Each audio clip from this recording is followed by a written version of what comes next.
सो hi everyone, कैसे हैं आप सभी लोग। आई होप कि आप सभी बहुत अच्छे होंगे और आप सभी की प्रिपरेशन काफ़ी अच्छी चल रही होगी। स्वागत है आपका वन स्टॉप एजुकेशन पोर्टल के इस सेशन में। आज हम माइक्रो इकोनॉमिक्स का लेक्चर नंबर 6 को जानने का प्रयास करेंगे या डिस्कस करेंगे। इससे पहले हमने जो है माइक्रो इकोनॉमिक्स के 5 वीडियो अपलोड कर दिए हैं, आप जाकर उनको देख सकते हैं।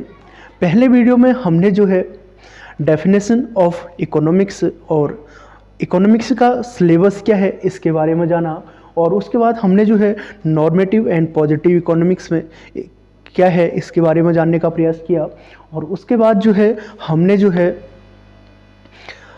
प्रोडक्शन पॉसिबिलिटी कर्व के बारे में जाना, और सेकंड वीडियो में हमने जो है कॉन्सेप्ट ऑफ डिमांड के बारे में जाना, जिसमें हमने जो है law of demand, elasticity of demand and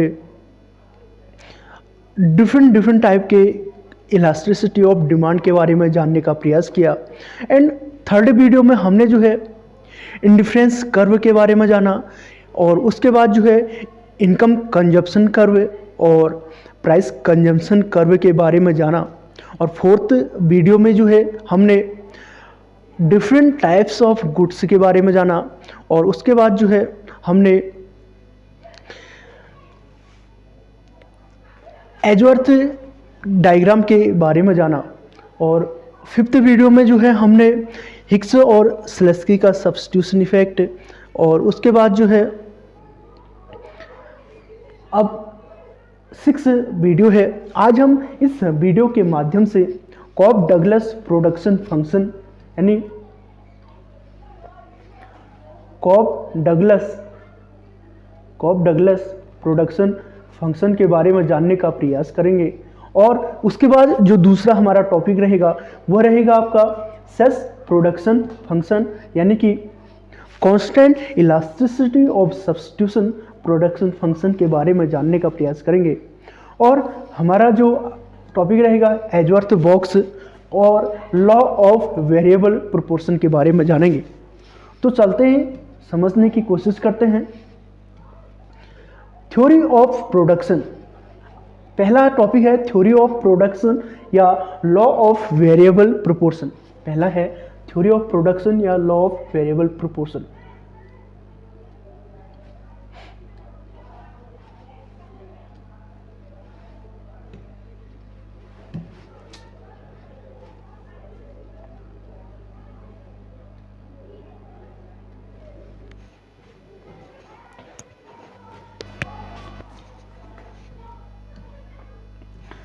पहला टॉपिक है प्रोडक्शन फंक्शन यानी उत्पादन फलन। Production function relationship between input and output of a firm has been called the production function. यानी उत्पादन फलन जो है वो इनपुट और आउटपुट के बीच रिलेशनशिप को डिनोट करता है या दर्शाता है। एक फर्म के इनपुट और आउटपुट के बीच के संबंधों को क्या कहते हैं? Production function. यानी इनपुट और आउटपुट के बीच जो रिलेशनशिप दर्शाता है वही आपका प्रोडक्शन फंक्शन कहलाता है। प्रोडक्शन फंक्शन जो है आमतौर पर 2 प्रकार के होते हैं। पहला शॉर्ट रन प्रोडक्शन फंक्शन, दूसरा लॉन्ग रन प्रोडक्शन फंक्शन। पहला आता है आपका शॉर्ट रन प्रोडक्शन फंक्शन यानी अल्पकालीन उत्पादन फलन। दूसरा आता है आपका दीर्घकालीन उत्पादन फलन या long term production function. In short run production function यानी अल्पकालीन उत्पादन फलन की अगर बात करते हैं, in short run production is increase by the increase in variable factor and fixed factor के रिमेन कांस्टेंट। यानी शॉर्ट रन में क्या होता है कि प्रोडक्शन को अगर हमें जो है इंक्रीज करना है तो वेरिएबल फैक्टर के कारण जो है प्रोडक्शन इंक्रीज होगा, और जो कैपिटल हो या फिक्स्ड फैक्टर है वो कांस्टेंट रहेगा। और short period is to change plant size and capacity of the firm. यानी शॉर्ट रन में क्या होता है कि प्लांट साइज और फर्म की कैपेसिटी को जो है इंक्रीज नहीं कर सकते हैं, और अगर हमें प्रोडक्शन को इंक्रीज करना है तो हमें जो है वेरिएबल फैक्टर यानी लेबर को इंक्रीज करना पड़ेगा।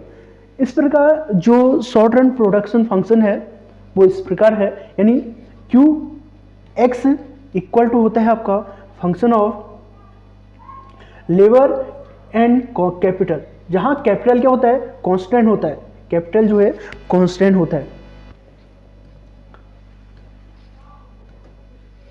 उसके बाद दूसरा है लॉन्ग रन प्रोडक्शन फंक्शन, दूसरा है लॉन्ग रन प्रोडक्शन फंक्शन या दीर्घकालीन उत्पादन फलन। In long run distinction between fixed factor and variable factor are removed, यानी दीर्घकालीन में जो है क्या होता है कि जो फिक्स्ड फैक्टर यानी कैपिटल एंड वेरिएबल फैक्टर यानी लेबर वो दोनों जो है परिवर्तनशील होते हैं, यानी all factors variables in long run are variable, यानी लॉन्ग रन में क्या होते हैं, all factor are variable in long run. Long period are long enough to increase production capacity and size of the firm, यानी long term में जो है हम प्रोडक्शन को जो है फर्म के आकार को बढ़ा के और जो है लेबर को इंक्रीज करके, यानी लेबर को इंक्रीज करके और फर्म के आकार को इंक्रीज करके या कैपिटल को इंक्रीज करके जो है हम क्या कर सकते हैं, उत्पादन को इंक्रीज कर सकते हैं। यानी long run production function equal to होता है आपका quantity of X equal to function of labour and capital, यानी कि long run production function Q X equal to function of labour and capital, जहां जो है दोनों क्या होते हैं, वेरिएबल होते हैं, capital and labour are both are variable. उसके बाद लॉ ऑफ वेरिएबल प्रोपोर्शन की अगर बात करें, लॉ ऑफ वेरिएबल प्रोपोर्शन या लॉ ऑफ वेरिएबल प्रोपोर्शन या प्रोडक्शन फंक्शन की, when more and more variable factor combine with fixed factor, यानी कि हम अधिक से अधिक वेरिएबल फैक्टर को यानी परिवर्तनशील साधनों को फिक्स्ड फैक्टर के साथ यूज करते हैं, तो होता क्या है कि मार्जिनल प्रोडक्ट यानी एमपी जो है, यानी marginal product of the variable factor money में इनिशियली राइज, यानी स्टार्टिंग में जो है राइज होता है, रीचेस मैक्सिमम, एक बिंदु के बाद मैक्सिमम में पहुंच जाता है, देन डिक्लाइन हो जाता है and then zero and finally goes to negative. यानी जब क्या होता है, अधिक से अधिक चर कारक स्थिर कारकों के साथ संयुक्त होते हैं तो चर कारक का सीमांत उत्पाद शुरू में बढ़ सकता है और अधिकतम तक पहुंच सकता है और फिर घट सकता है और फिर शून्य हो सकता है और अंत में नकारात्मक हो सकता है, यानी नेगेटिव भी हो सकता है। यानी लॉ ऑफ वेरिएबल प्रोपोर्शन क्या बताता है कि जैसे जैसे हम जो है फिक्स्ड फैक्टर के साथ वेरिएबल फैक्टर को इंक्रीज करते हैं तो होता यह है कि स्टार्टिंग में इनिशियल में जो है क्या होता है, राइज करता है आपका, रीचेज मैक्सिमम, उसके बाद मैक्सिमम में पहुंचता है, फिर उसके बाद जो है डिक्लाइन होना स्टार्ट हो जाता है, फिर जीरो में पहुंच जाता है, फिर जो है आपका नेगेटिव हो जाता है। इसको एक डायग्राम से समझते हैं। डायग्राम में जो है आप देख सकते हैं या टेबल से समझते हैं। टेबल में यूनिट्स ऑफ लैंड यानी यूनिट्स ऑफ लैंड को दिखाया गया है। यूनिट्स ऑफ लैंड जो है वो कांस्टेंट है। 1 यूनिट ऑफ लैंड पे किस प्रकार से जो है हम प्रोडक्शन कर रहे हैं, टोटल प्रोडक्शन और मार्जिनल प्रोडक्शन किस प्रकार से कर रहे हैं। टोटल जब यूनिट्स ऑफ लैंड जो है कांस्टेंट है तो यूनिट्स ऑफ लेबर यानी वेरिएबल प्रोपोर्शन वेरिएबल फैक्टर को इंक्रीज कर रहे हैं। वैन इनिशियल में जो है units of labour 1 unit of labour को यूज करके हमें जो टोटल प्रोडक्शन हो रहा है वो हो रहा है आपका 2 के बराबर and marginal product are equal to total product. यानी इनिशियल में क्या होता है, स्टार्टिंग में जो है total product equal to marginal product होता है आपका स्टार्टिंग में। उसके बाद जैसे जैसे हम जो है वेरिएबल फैक्टर को यूज करते जाते हैं वैसे वैसे टोटल प्रोडक्ट इंक्रीज होता है और आपका मार्जिनल प्रोडक्ट भी इंक्रीज होता है डिक्रीजिंग रेट से। जैसे यूनिट ऑफ लेबर को 2 यूनिट ऑफ लेबर यूज करा, जैसे यूनिट ऑफ लेबर 2 यूज करा हमने तो जो टोटल प्रोडक्ट हमें प्राप्त हुआ वो 5 यूनिट के बराबर प्राप्त हुआ, और मार्जिनल प्रोडक्ट यानी कि 5 माइनस 2 करेंगे यानी 3, यानी 3 के बराबर जो है हमें मार्जिनल प्रोडक्ट प्राप्त हुआ। उसके बाद जैसे यूनिट ऑफ लेबर को इंक्रीज किया, 3 के बराबर यूनिट ऑफ लेबर यूज किया, तो हमें टोटल जो प्रोडक्ट प्राप्त हुआ वो 9 यूनिट के बराबर प्राप्त हुआ। और जो है जो मार्जिनल प्रोडक्ट है यानी कि 9 माइनस 4 करेंगे तो हमें 5 करेंगे तो 4, यानी मार्जिनल प्रोडक्ट जो है हमें 4 के बराबर प्राप्त हुआ। यानी फर्स्ट केस में increasing MP imply increasing return to factor, यानी जैसे जैसे हम जो है फैक्टर को इंक्रीज कर रहे हैं तो marginal product and total product are increasing at increasing rate हो रहा है फर्स्ट स्टेज में।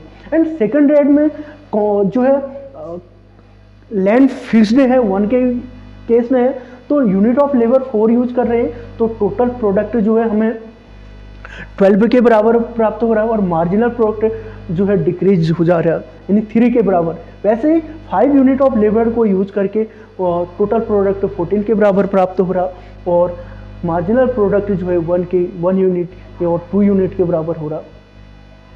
इस प्रकार जो टोटल प्रोडक्ट को है वो इनिशियल में इंक्रीजिंग होता है at increasing rate, then diminishing MP and implying diminishing return to factor and negative, एक किस्म नेगेटिव हो जाता है।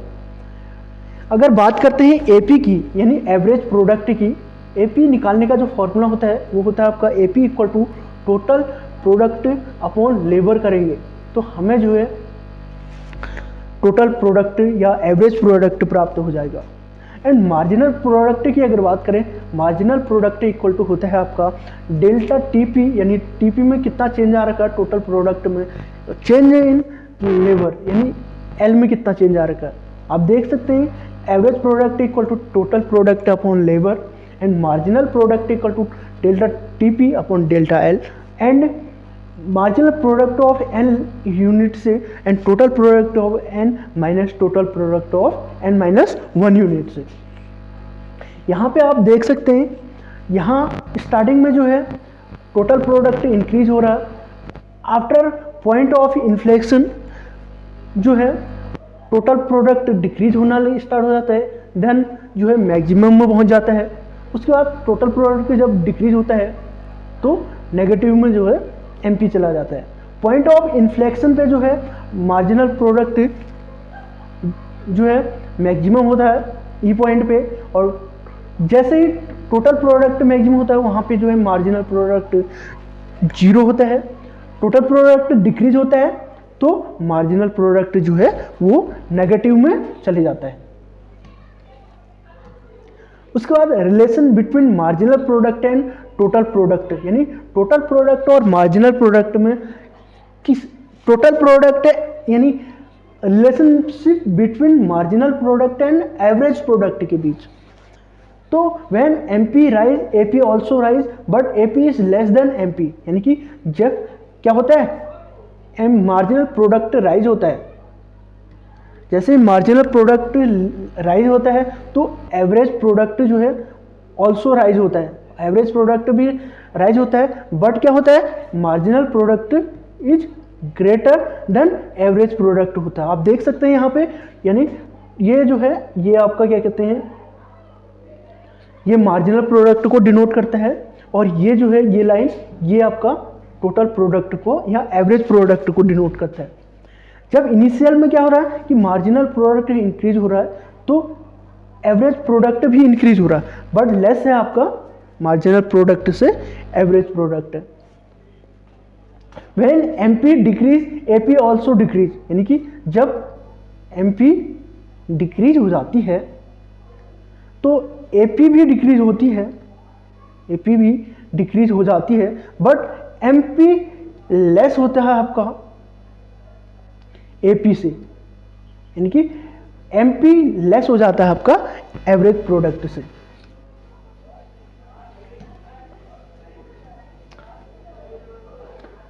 When TP increase at increasing rate, MP is increasing, यानी कि यहाँ पे जो आप देख सकते हैं when total product is increasing at increasing rate MP भी इंक्रीज हो रहा है। देखो आप देख सकते हैं जैसे टोटल प्रोडक्ट आज इंक्रीजिंग रेट हो रहा है, तो मार्जिनल प्रोडक्ट भी इंक्रीजिंग हो रहा है।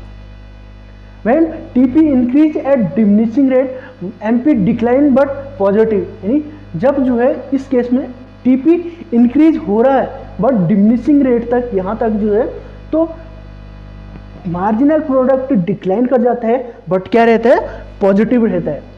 MP when TP decrease MP negative, जब TP जो है डिक्रीज हो जाता है तो उस केस में क्या होता है, MP नेगेटिव हो जाता है।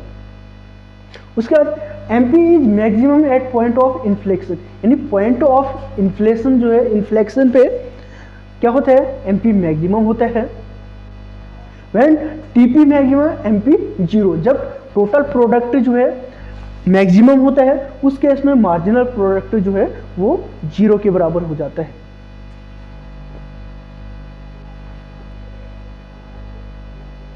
Theory of production. अब उसके बाद अगला जो है वो है थ्योरी ऑफ प्रोडक्शन। क्या है, theory of production. Theory of production में हम जानेंगे आइसोक्वांट्स यानी समुत्पाद वक्र के बारे में। थ्योरी ऑफ प्रोडक्शन में क्या जानेंगे, आइसोक्वांट्स,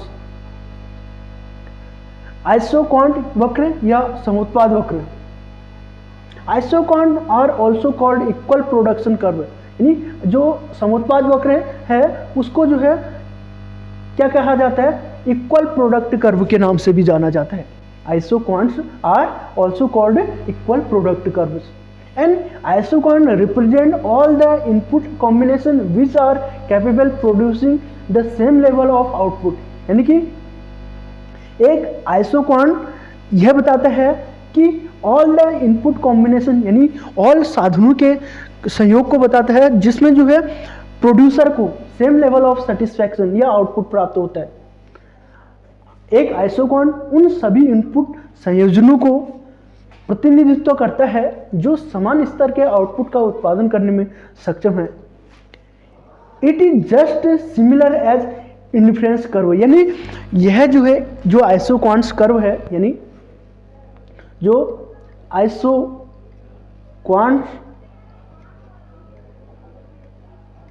आइसोक्वांट्स कर्व है या समुत्पाद वक्र है वो सिमिलर है आपका किसके, इंडिफरेंस कर्व के, इंडिफरेंस कर्व एनालिसिस के। It just similar as indifference curve analysis. The isoquant line are which trace the locus of equal output, यह जो ट्रेस करता है आइसोक्वांट वो करता है इक्वल आउटपुट को, और जो इंडिफरेंस कर्व है वो आपका इक्वल सेटिस्फैक्शन बताता है आपका कंज्यूमर को, और आइसोक्वांट जो है इक्वल लेवल ऑफ आउटपुट प्राप्त करता है आपका प्रोड्यूसर को। आप देख सकते हैं डायग्राम में आइसोक्वांट्स कर्व को डिनोट किया गया है। एक्स एक्सिस पे जो है हमने लेबर को लिया है और वाई एक्सिस पे कैपिटल को ले रखा है, यानी कि दो फैक्टर ऑफ प्रोडक्शन के बीच कॉम्बिनेशन को डिनोट करता है आपका आइसोक्वांट्स। और ये जो है आइसोक्वांट्स कर्व है वो कॉन्वेक्स टू द ओरिजिन होता है। जिस प्रकार indifference curve convex to the origin होता है उसी प्रकार जो है आइसोक्वांट्स कर्व भी कॉन्वेक्स टू द ओरिजिन होता है। आइसोक्वांट मैप, आइसोक्वांट जो है मैप क्या है, डिफरेंट आइसोक्वांट कर्व के सेट को ही जो है आइसोक्वांट मैप कहा जाता है। Isoquant 1, isoquant 2, isoquant 3, isoquant 4, quantity of 1, quantity of 2, quantity of 3, quantity of 4 के सेट को ही आइसोक्वांट मैप कहा जाता है।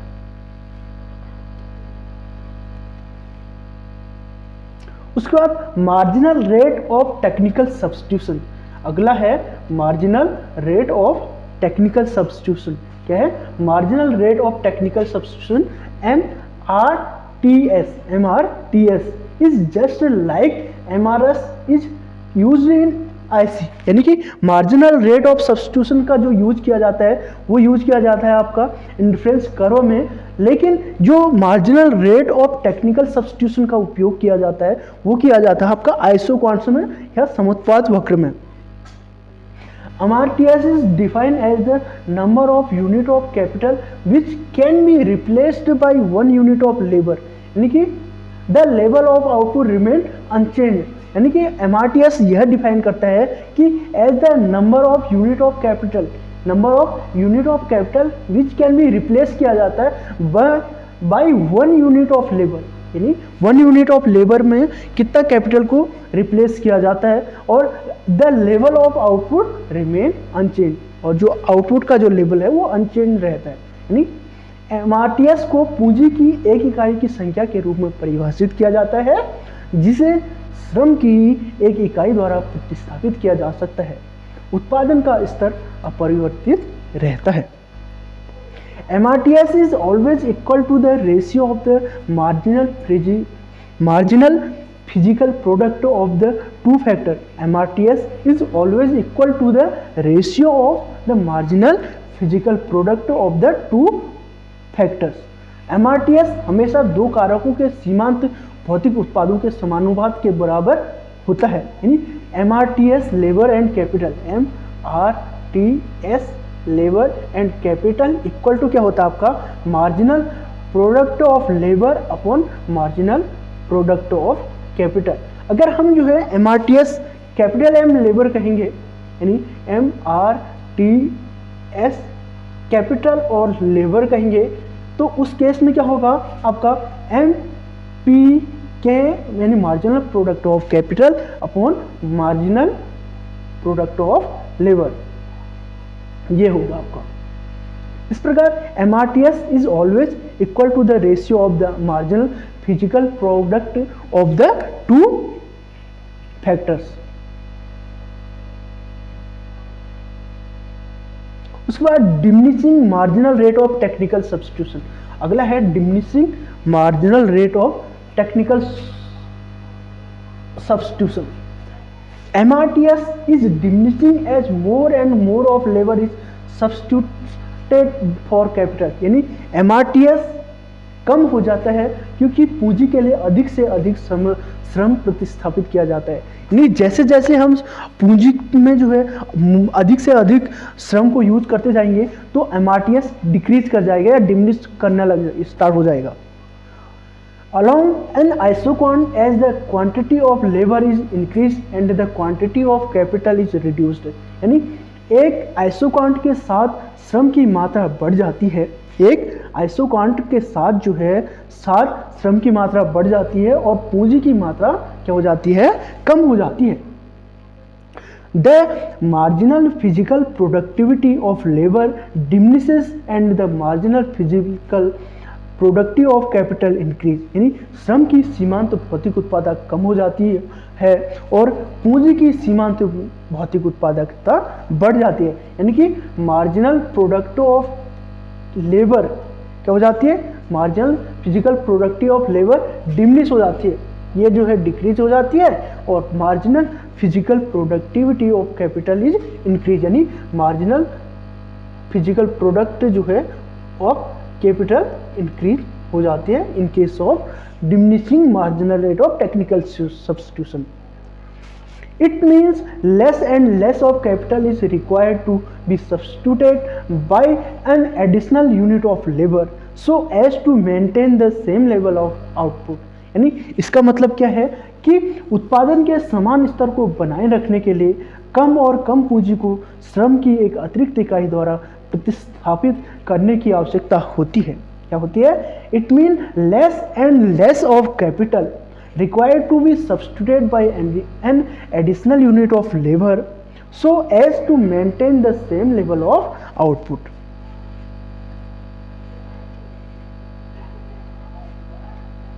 उसके बाद if the MRTS between two input is constant the two factor are perfect substitute at of each other. यानी कि if the marginal rate of technical substitution between two inputs is constant then two factor are perfect substitute of each other. यानी कि जब marginal rate of technical substitution between two input वो क्या होते हैं, constant होते हैं, देन टू फैक्टर वो क्या होते हैं, आपके परफेक्ट सब्स्टिट्यूट गुड होते हैं। Isoquant in case of perfect substitute factor. Elasticity of substitute good में इक्वल टू 1 के बराबर होता है, यानी कि जो आइसोक्वांट होता है आपका कर्व परफेक्ट सब्स्टिट्यूट गुड के केस में, वो होता है आपका डाउनवर्ड स्लोप। उसके बाद इलास्टिसिटी ऑफ जो सब्स्टिट्यूशन होता है वो होता है इक्वल टू 1 के बराबर। इलास्टिसिटी इक्वल टू 1 के बराबर होती है। Isoquant case of perfect complementary good, यानी परफेक्ट कॉम्प्लीमेंट्री गुड के केस में जो है, जो आपका क्या कहते हैं आइसोक्वांट कर्व होता है वो इस प्रकार से होता है, यानी राइट एंगल। इसमें जो है इलास्टिसिटी इक्वल टू 0 और इन्फाइनिटी के बराबर होता है, इक्वल टू इन्फाइनिटी के बराबर होता है।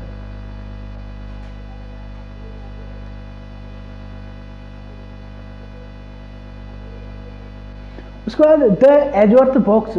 एजवर्थ बॉक्स की अगर बात करें, फ्रांसिस एजवर्थ ने डेवलप किया था 1845-1926, introduce variety of mathematical tools, यानी फ्रांसीसी एजवर्थ ने 1845 से 1926 ने कई तरह के गणितीय उपकरण क्या किया है, पेश किया। The Edgeworth box consider a 2 person 2 good exchange economy, यानी एजवर्थ बॉक्स जो है 2 व्यक्ति 2 पर्सन 2 गुड, यानी 2 वस्तु विनिमय अर्थव्यवस्था पर विचार करता है। 2 पर्सन होंगे, 2 व्यक्ति होंगे और 2 वस्तु होंगे, वो किस प्रकार से एक्सचेंज करते हैं इसका विचार करता है आपका Edgeworth box. The Edgeworth box is graphical representation of the exchange problem facing these people and also permit a straightforward solution to their exchange problem, यानी एजवर्थ बॉक्स जो है इन लोगों के सामने आने वाली विनिमय समस्या का एक चित्रमय प्रतिनिधित्व करता है, यानी graphical representation of the exchange problem facing these people and also permit straightforward solution to their exchange problem. उसके बाद आपका नेक्स्ट आता है व्हाट पॉइंट आर इफिशिएंट, यानी कि कौन सा जो पॉइंट है वो इफिशिएंट है in case of production possibility curve. The economic notation of efficiency is that an allocation is efficient if it is impossible to make one person better off without harming the other person, यानी कि economic notation of efficiency is that an allocation is efficient, एक allocation जो हुआ efficient होगा if it is impossible to make, यह जो है impossible हो जाता है, make one person better off without harming the other person. That is the only way to improve one's utility is to harm to and vice versa. It is sometimes called Pareto efficiency. यानी Pareto efficiency क्या कहता है कि दक्षता की आर्थिक धारणा यह है कि आवंटन कुशल है, यानी इफिशिएंट एलोकेशन है। यदि एक व्यक्ति को दूसरे व्यक्ति को नुकसान पहुंचाए बिना बेहतर बनाना असंभव है, यानी एक की उपयोगिता में सुधार करने का एकमात्र तरीका दूसरे को नुकसान पहुंचाना है, और इसके विपरीत इसे कभी कभी जो है पेरेटो दक्षता के नाम से भी जाना जाता है। यानी कि पेरेटो दक्षता के केस में क्या होता है, MRS XY A goods equal to आपका MRS marginal rate of substitution XY equal to B good होता है। यानी इस प्रकार से जो है MRS XYA equal to MRS XYB होता है।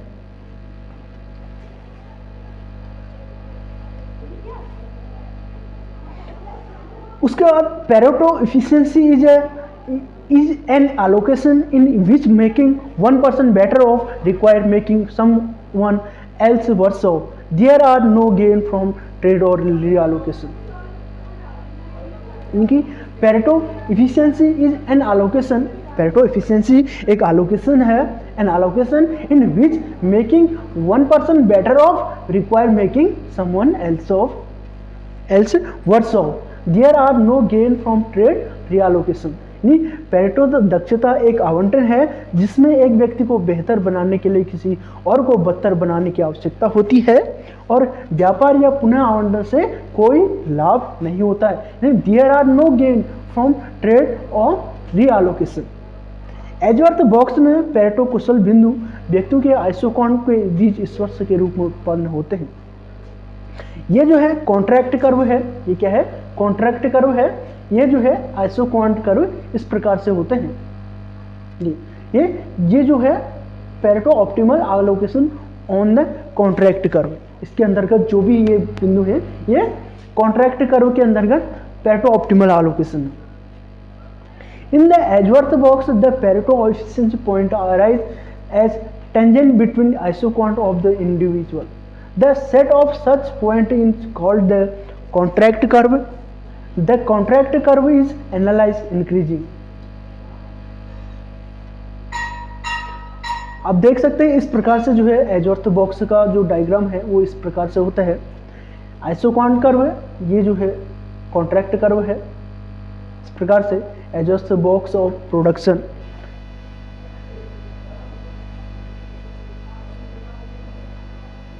उसके बाद अगला है आपका Cobb Douglas production function. Cobb Douglas production function के बारे में जानने का प्रयास करेंगे। अगला है हमारा Cobb Douglas production function. Introduction of Cobb Douglas production की बात करें, it represent functional relationship between input and output. यानी यह जो है कॉप डगलस प्रोडक्शन फंक्शन भी जो है फंक्शनल रिलेशनशिप बताता है आपका इनपुट एंड आउटपुट के बीच में। It was originally proposed by Knut Wicksell, यानी नट विक्सेल ने जो है कॉप डगलस प्रोडक्शन को प्रपोज किया था, प्रस्तावित किया था ओरिजिनली 1851-1926 को। He estimating this production function by using least square, यानी वह कम से कम वर्ग का उपयोग करके इस उत्पादन फलन का अनुमान लगाते हैं। यानी जो आपका नट विक्सेल है या कॉप डगलस प्रोडक्शन फंक्शन है, he estimating this production function by using least square, statistically tested by Charles Cobb and Paul Douglas in 1928। यानी 1928 में चार्ल्स कॉब एंड आपका पॉल डगलस ने इसको कॉप डगलस को स्टैटिस्टिकली टेस्टेड किया था। They published a study of American economy, यानी Charles Cobb और पॉल डगलस ने जो है 1928 में अमेरिकन इकोनॉमी का जो है पब्लिश किया था, स्टडी करी थी।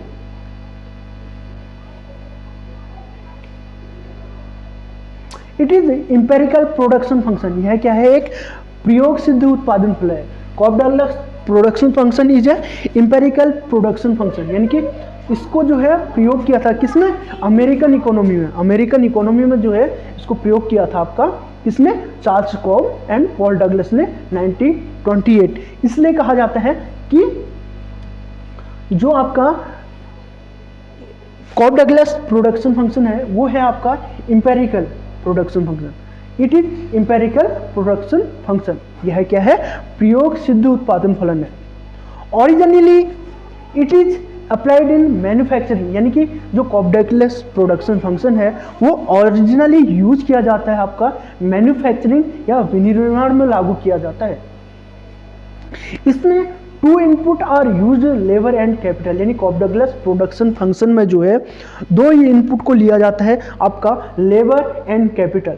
75% production due to labour input, यानी कि जो 75% प्रोडक्शन होता है ड्यू टू लेबर के through, and 25% production due to capital input, यानी 75% जो प्रोडक्शन होते हैं इन कॉप डगलस प्रोडक्शन में फंक्शन में वो होता है आपका लेबर के थ्रू, एंड 25% जो होता है आपका वो होता है प्रोडक्शन होता है आपका कैपिटल इनपुट के थ्रू। उसके बाद Cobb Douglas production function is linear homogeneous production function, यानी कि जो कॉप डगलस प्रोडक्शन फंक्शन है ये लीनियर होमोजीनियस प्रोडक्शन फंक्शन है। कैसा प्रोडक्शन फंक्शन है, लीनियर, यानी रैखिक समरूप उत्पादन फलन है। पूछा जा सकता है क्वेश्चन कि जो आपका कॉप डगलस प्रोडक्शन फंक्शन है वो किस प्रकार का प्रोडक्शन फंक्शन है? तो कॉप डगलस प्रोडक्शन फंक्शन जो है लीनियर होमोजीनियस प्रोडक्शन फंक्शन है।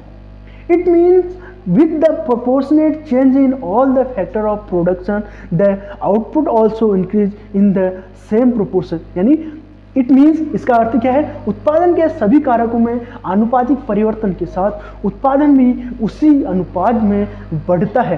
यानी कि जो कॉप डगलस प्रोडक्शन फंक्शन है, it means with the proportionate change, proportionate यानी आनुपातिक change in all the factor of production the output also increase in the same proportion. यानी जिस अनुपात में जो है हम क्या कहते हैं फैक्टर ऑफ प्रोडक्शन को इंक्रीज करते हैं, उसी अनुपात में जो है आपका क्या कहते हैं प्रोडक्शन भी इंक्रीज होता है। If the input factor are double the output also भी डबल। यानी Cobb Douglas production linear homogeneous production function है और यह बताता है कि जैसे जैसे जो है प्रोपोर्शनेट चेंज होता है आपका प्रोडक्शन ऑफ फैक्टर में, उसी प्रकार जो है प्रोडक्शन में जो है इंक्रीज हो जाता है। And if the input factor are double, यानी जैसे जैसे जो है इनपुट फैक्टर डबल हो जाते हैं एंड आउटपुट ऑल्सो भी डबल, यानी और आउटपुट भी क्या हो जाता है डबल हो जाता है।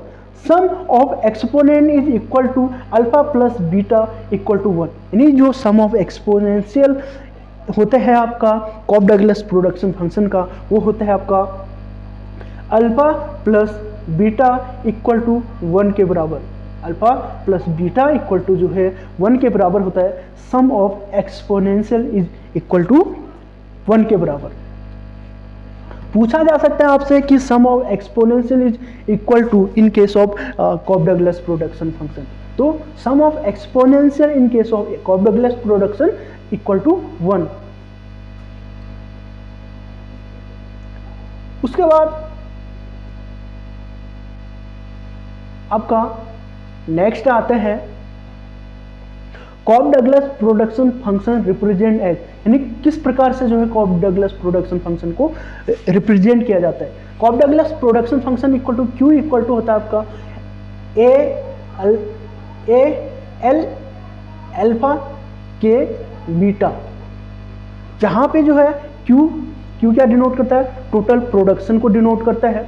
एंड लेबर एल जो है लेबर इनपुट को, एल जो है लेबर इनपुट को डिनोट करता है। एंड के जो है कैपिटल इनपुट को डिनोट करता है, के को डिनोट करता है आपका कैपिटल इनपुट को। एंड ए जो है वो है आपका total factor productivity, total factor productivity को डिनोट करता है। और alpha and beta are the output elasticity, alpha और बीटा जो है output elasticity of labour and capital respectively. यानी अल्फा और बीटा जो है, अल्फा और बीटा क्या है output elasticity of labour and capital को डिनोट करते हैं। उसके बाद फॉर एग्जाम्पल से समझते हैं। If the output elasticity for physical capital के इज 0.60,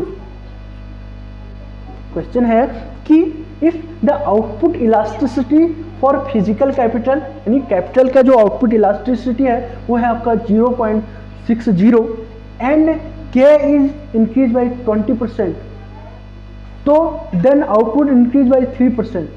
आउटपुट कितने से इंक्रीज होगा उत्पादन में 3% से, यानी कि 0.60 अपॉन कितना 2 करेंगे तो हमें जो है 3 प्राप्त होगा, यानी 3% से जो है इंक्रीज होगा आपका आउटपुट, तब output increase by 3%।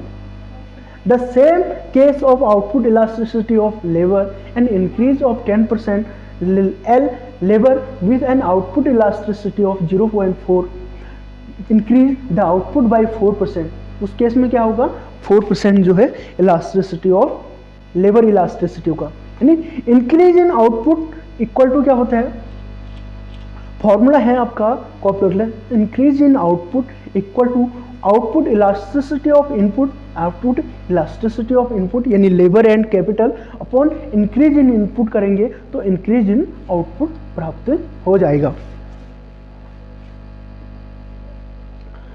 Originally, Cobb-Douglas production function used in the form of where the sum of exponent was equal to 1, यानी कि sum of exponential कितना होता है Cobb-Douglas का, इक्वल टू 1 के बराबर।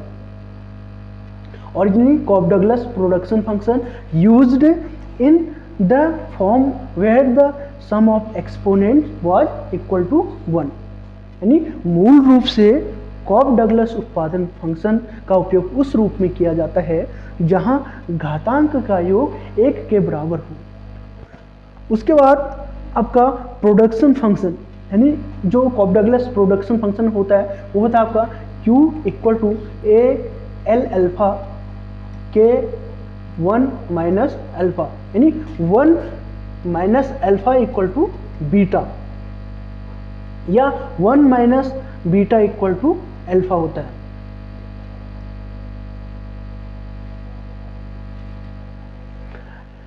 Later on it was generalized so that the sum of exponent may be equal to 1, greater than 1 और less than 1, यानी कि जो इसमें सम ऑफ एक्सपोनेंशियल होता है बाद में किया गया कि इसका जो एक्सपोनेंशियल होता है वो इक्वल टू 1, ग्रेटर देन 1 और लेस देन 1 के बराबर हो जाता है, यानी new production function Q equal to A alpha K beta हो जाता है।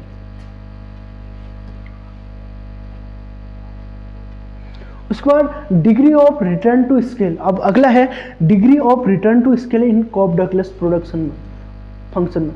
कॉब-डगलस प्रोडक्शन फंक्शन में degree of return to scale की अगर बात करें, इसमें 3 प्रकार के डिग्री आती हैं। पहला आता है आपका constant return to scale, and दूसरा आता है आपका increasing return to scale, and third आता है आपका डिक्रीजिंग रिटर्न टू स्केल। पहला constant return to scale, and दूसरा increasing return to scale, and third जो है decreasing return to scale. Constant return to scale तब होता है जब अल्फा प्लस बीटा का जो सम होता है वो इक्वल टू 1 के बराबर होता है, यानी अल्फा प्लस बीटा का जो सम है वो 1 के बराबर होता है तो कांस्टेंट रिटर्न टू स्केल प्राप्त होता है। और उसके बाद इंक्रीजिंग रिटर्न टू स्केल का मतलब होता है यानी अल्फा प्लस बीटा का जो सम है वो ग्रेटर होगा 1 से, तो हमें जो है इंक्रीजिंग रिटर्न टू स्केल प्राप्त होंगे। और डिक्रीजिंग रिटर्न टू स्केल की अगर बात करें तो अल्फा प्लस बीटा हो जाते हैं आपका लेस देन 1 के बराबर, तो हमें जो है डिक्रीजिंग रिटर्न टू स्केल प्राप्त हो जाते हैं। उसके बाद नेक्स्ट आता है आपका एवरेज प्रोडक्ट, यानी एवरेज प्रोडक्ट को जो है किस प्रकार से डिनोट किया जाता है, यानी AP.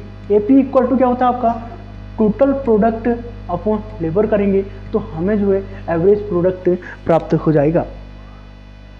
Average product equal to होता है आपका capital upon labour 1 minus alpha, ये जो है आपका एवरेज प्रोडक्ट होता है। मार्जिनल प्रोडक्ट होता है आपका एमपीएल, यानी अल्फा क्यू अपॉन एल करेंगे तो हमें जो है मार्जिनल प्रोडक्ट प्राप्त हो जाता है।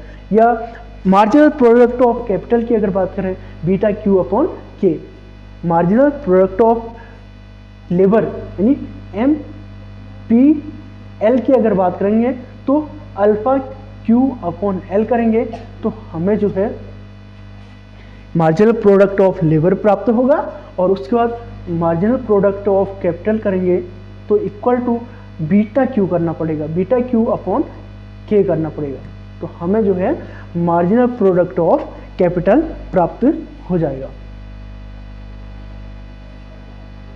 उसके बाद मार्जिनल रेट ऑफ सब्स्टिट्यूशन यानी प्रतिस्थापन की सीमांत दर की बात करते हैं। अगला है marginal rate of substitution. Marginal rate of substitution यानी प्रतिस्थापन की सीमांत दर। Marginal rate of substitution between two factors is equal to the ratio of the marginal physical product of the factor, यानी दो कारकों के बीच यानी फैक्टर के बीच सीमांत भौतिक उत्पादों के अनुपात के बराबर होता है। एमआरएस क्या होता है, between two factor is equal to the ratio of the marginal physical product of the factor, यानी MRS labour and capital equal to क्या होता है आपका marginal product of labour upon marginal product of capital करेंगे तो हमें जो है मार्जिनल MRS यानी marginal rate of substitution with labour and capital प्राप्त हो जाएगा। MRS लेबर ऑन कैपिटल को जो है हम इस प्रकार से भी निकालते हैं, यानी MRS लेबर एंड कैपिटल की बात करें तो हमें जो है अल्फा अपॉन बीटा करना पड़ेगा multiply by capital upon labour, तो हमें जो है marginal rate of substitution labour and capital प्राप्त हो जाएगा। यानी MRS labour and capital equal to alpha upon beta multiply by capital upon labour करेंगे तो हमें जो है MRS लेबर प्राप्त हो जाएगा। और इलास्टिसिटी ऑफ सब्स्टिट्यूशन की अगर बात करें, जिसको जो है सिग्मा से डिनोट किया जाता है, तो वो है आपका proportional change in capital minus labour ratio upon proportional change in MRS labour and capital. यानी MRS लेबर एंड कैपिटल को जो है इस प्रकार से डिनोट किया जाता है। MRS is mostly used in analysis of cost minimising choice of input. यानी MRS का जो उपयोग किया जाता है ज़्यादातर लागत के विश्लेषण में किया जाता है, इनपुट की कम से कम पसंद करा जाता है। यानी MRS is mostly used in analysis of cost minimising choice of input. उसके बाद इलास्टिसिटी ऑफ सब्स्टिट्यूशन यानी प्रतिस्थापन की लोच की बात करते हैं। अगला पॉइंट है आपका elasticity of substitution. Elasticity of substitution is always equal to 1। Elasticity Cobb Douglas production function में क्या होता है, elasticity of substitution is equal to 1। Elasticity of substitution is always equal to 1, यानी ऑलवेज क्या होता है, इक्वल टू 1 के बराबर होता है। Elasticity of substitution equal to delta capital by labour divide by initial capital by labour. यानी elasticity of substitution equal to क्या होता है आपका, delta K by L upon K by L whole delta MRS labour and capital upon MRS labour and capital होता है। यानी कि elasticity of substitution equal to 1 के बराबर होता है और उसका जो फॉर्मूला होता है वो होता है आपका delta capital upon labour by initial capital upon labour upon MRS labour and capital delta change in MRS capital labour and capital initial. इस प्रकार भी हम इसको इलास्टिसिटी ऑफ सब्स्टिट्यूशन को लिख सकते हैं, यानी delta capital upon labour upon initial capital upon labour by delta alpha upon beta multiply by capital upon beta alpha beta capita.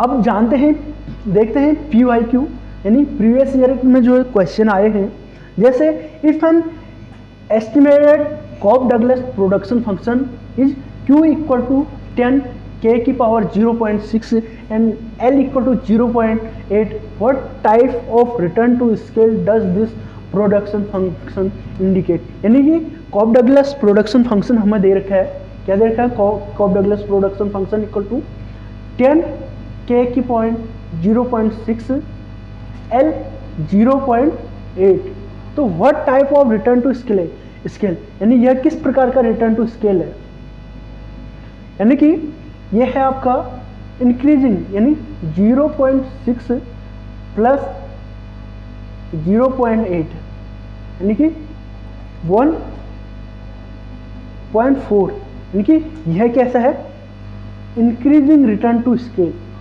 कैसा है, increasing return to scale. Increasing return to scale कब होता है, जब अल्फा प्लस बीटा ग्रेटर हो 1 से। तो यहाँ पे जो है अल्फा प्लस बीटा यानी ये और ये को जोड़ के कितना आ रहा, 1.4, ये जो है ग्रेटर है आपका 1 से, तो इंक्रीजिंग रिटर्न टू स्केल आएगा। उसके बाद Cobb Douglas production function Q equal to AL alpha K 1 minus alpha does not possess the characteristics of. अगला क्वेश्चन है कि Cobb Douglas production function Q equal to A L alpha K 1 minus alpha है, यानी कि 1 minus alpha करेंगे तो हमें जो है बीटा प्राप्त होगा, यानी इलास्टिसिटी ऑफ कैपिटल प्राप्त होगा। एंड अगर हम जो है 1 माइनस बीटा करेंगे तो हमें जो है अल्फा प्राप्त होगा। इस प्रकार does not possess the characteristics of, यानी कॉप डगलस प्रोडक्शन फंक्शन का कौन सा कैरेक्टरिस्टिक्स नहीं है। Constant return to scale, unit elasticity of substitution, variable elasticity of substitution, linear homogeneity, यानी कि इसमें जो है कांस्टेंट रिटर्न टू स्केल भी होता है, यूनिट इलास्टिसिटी ऑफ सब्स्टिट्यूशन भी होता है, यानी elasticity of substitution in case of Cobb Douglas production में क्या होता है, यूनिटी के बराबर होता है, लीनियर होमोजेनिटी भी होता है, but variable elasticity of substitution नहीं होता है, यानी ये जो है इसका कैरेक्टरिस्टिक्स नहीं है।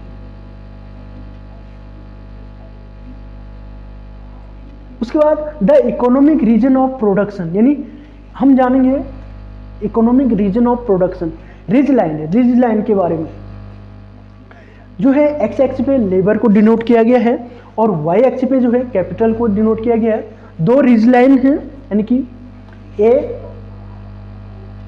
और दूसरा है आपका B ridge line, A ridge line and B ridge line. तो यहां पे the ridge line are the locus of point of isoquant where marginal product of one of the factor is zero, यानी कि जहां पे marginal product of one factor क्या होता है, जीरो होता है, उसे ही जो है रिज लाइन कहा जाता है, रिज लाइन दर्शाता है। The upper ridge line implies MP of capital is zero and the lower ridge line imply करता है MP of labour is zero, यानी कि जो ये वाली लाइन है, ये लाइन बता रही है क्या कहते हैं कि marginal product of capital is zero, यानी मार्जिनल प्रोडक्ट ऑफ कैपिटल यानी एमपी के जो है वो जीरो के बराबर है, इक्वल टू जीरो। और ये लाइन बता रही है आपका marginal product of labour equal to zero. इन दोनों का लोकस ही जो है रिज लाइन कहलाता है। The ridge line are the locus of point of isoquants where marginal product of one of the factor is zero.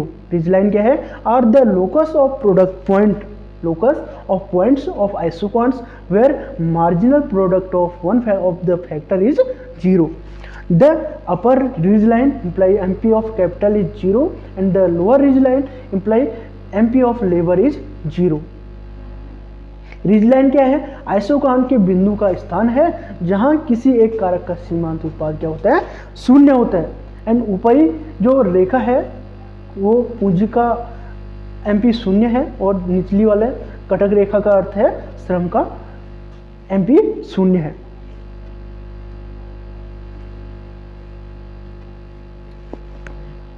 उसके बाद production technique are only efficient inside the ridge line, यानी ridge line के अंदर उत्पादन तकनीकी केवल कुशल है। Ridge line के अंदर जो है उत्पादन की तकनीकी, यानी यहाँ पे जो है रिज लाइन की तकनीकी क्या है, कुशल है, यानी कि यहाँ पे और यहाँ पे जीरो प्रोडक्शन हो रहा है और यहाँ पे जो है कुशल तकनीकी का उत्पादन हो रहा है। यानी production techniques are only efficient inside of ridge line. The marginal product of factor are negative and the method of production are inefficient outside the ridge line. यानी marginal product of factor are negative, marginal product of factor are क्या होता है, negative होता है, and the method of production are inefficient outside the ridge line, inefficient outside the ridge line. यानी कारकों के सीमांत उत्पाद नकारात्मक होते हैं, यानी साधनों के जो सीमांत उत्पाद है, मार्जिनल प्रोडक्ट है, वो नकारात्मक होते हैं और उत्पादन के तरीके रिज लाइन के बाहर क्या है, अक्षम होते हैं, यानी कि इसके बाहर से जो है प्रोडक्शन नहीं किया जाता है। यहाँ पे जीरो प्रोडक्शन होगा और यहाँ पे भी जो है जीरो प्रोडक्शन होगा। The region under the both ridge line is called economic region of production, यानी दोनों कटक रेखा के नीचे के क्षेत्रों को उत्पादन का आर्थिक क्षेत्र, यानी ये वाला जो सेक्टर है, ये वाला क्षेत्र है, इसको इकोनॉमिक रीजन ऑफ प्रोडक्शन कहा जाता है। इकोनॉमिक रीजन ऑफ प्रोडक्शन कहा जाता है। उसके बाद प्रीवियस ईयर क्वेश्चन देखते हैं एक कि प्रीवियस ईयर में जो है किस टाइप के क्वेश्चन पूछा जाता है गया था। The ridge line are the locus of point of isoquant where marginal product of one factor is 0। The ridge line ridge रेखाएं are the locus of point of isoquants where marginal product of one factor क्या होता है is 0, यानी ridge रेखाएं isoquant के बिंदु का स्थान है जहां किसी एक कारक का सीमांत उत्पाद क्या होता है 0 के बराबर होता है।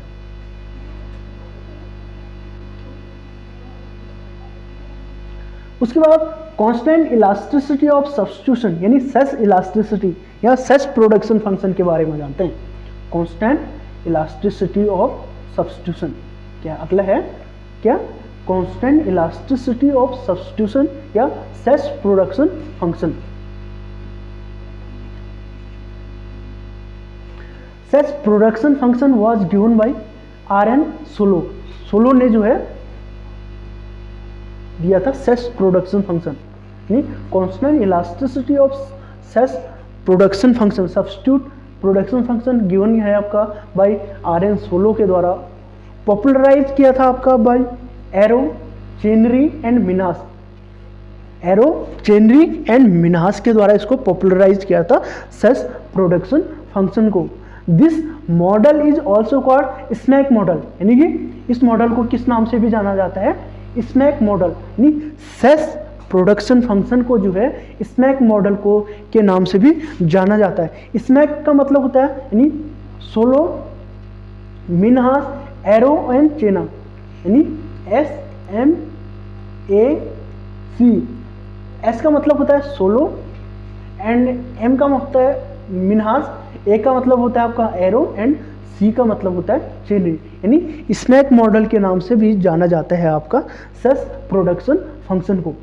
Arrow, Chenery, Minhas and Solow wrote book capital labour substitution and economic efficiency, यानी कि इन्होंने जो सेस प्रोडक्शन फंक्शन दिया था स्मैक ने कहाँ पे दिया था capital labour substitution and economic efficiency, इनकी बुक थी। कौन सी book? Capital labour substitution and economic efficiency. अगला है Arrow, Chenery, Minhas and Solow in their new famous paper of 1961 develop the constant elasticity of substitution function, यानी इन्होंने जो smack ने जो इसको डेवलप किया था वो डेवलप किया था आपका 1961 में।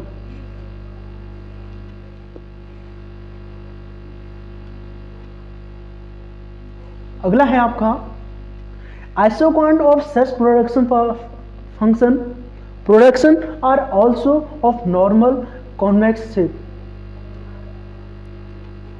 यानी आइसोकॉन्ट ऑफ सेस प्रोडक्शन, यानी कि सेस उत्पादन के आइसोकॉन्ट भी सामान्य उत्तल आकार के होते हैं, यानी कॉन्वेक्स होते हैं आपके सेस प्रोडक्शन फंक्शन के। सेस आइसोकॉन्ट इस प्रकार के होते हैं आपका। Isoquant of CES production are also normal convex shape, ठीक है। उसके बाद है आपका CES production function exhibit constant return to scale, यानी कि सेस जो प्रोडक्शन फंक्शन है वो एक्सहिबिट करता है कांस्टेंट रिटर्न टू स्केल को। Set production function also a empirical theory, यानी जिस प्रकार से जो है आपका कॉप डगलस जो है थ्योरी, कॉप डगलस थ्योरी जो है एम्पेरिकल थ्योरी थी, उसी प्रकार जो है सेस प्रोडक्शन फंक्शन भी एक एम्पेरिकल थ्योरी है। CES assume elasticity of substitution is constant but may not necessary equal to 1, यानी सेस मान लें कि प्रतिस्थापन की लोच स्तर है लेकिन एक के बराबर आवश्यक नहीं हो सकती, यानी elasticity of substitution is constant but may not necessary equal to 1। CES production function consist with 3 variable, यानी सेस प्रोडक्शन फंक्शन में 3 वेरिएबल को लिया गया है, Q L K and 3 parameters A alpha and beta, यानी क्यू जो है output को डिनोट करता है, लेबर को, एंड के कैपिटल को। ये है ए जो है इफिशियंसी ऑफ पैरामीटर को डिनोट करता है, एल जो है इलास्टिसिटी ऑफ लेबर को डिनोट करता है, एंड बीटा जो है इलास्टिसिटी ऑफ कैपिटल को डिनोट करता है। सेस प्रोडक्शन फंक्शन, यानी सेस प्रोडक्शन फंक्शन जो है वो इस प्रकार से होता है, यानी सेस प्रोडक्शन फंक्शन इक्वेशन की बात करें, Q equal to A bracket start L की power minus beta plus 1 minus alpha K 1 minus beta bracket close and 1 minus 1 upon beta, यानी जहाँ पे जो है Q टोटल प्रोडक्शन को डिनोट करता है, L and capital input labour and capital, input labour and capital को, A alpha and beta are parameters, ये यानी A और बीटा और अल्फा क्या है, ये पैरामीटर्स हैं। A efficiency parameter represent state of technology को। उसके बाद नेक्स्ट है the efficiency parameter A lead to a shift in production function. The efficiency parameter A lead करता है to a shift in production function. The efficiency parameter, यानी कि ए को जो है इफिशिएंसी पैरामीटर के नाम से जाना जाता है, यह लीड करता है to shift in production function. इसको लीड करता है आपका प्रोडक्शन फंक्शन को।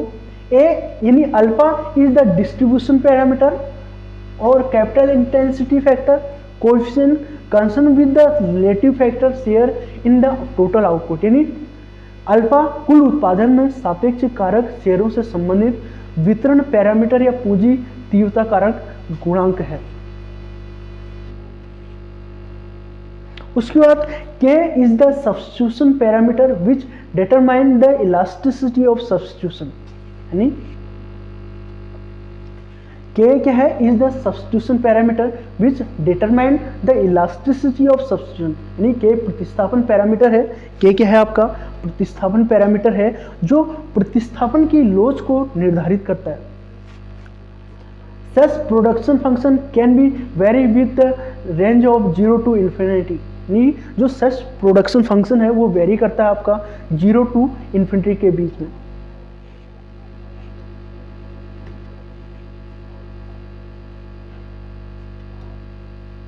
उसके बाद नेक्स्ट है property of set production function, यानी कि सेट प्रोडक्शन यानी कांस्टेंट इलास्टिसिटी ऑफ सब्स्टिट्यूशन की क्या क्या प्रॉपर्टीज हैं, क्या क्या कैरेक्टरिस्टिक्स हैं। Set properties of set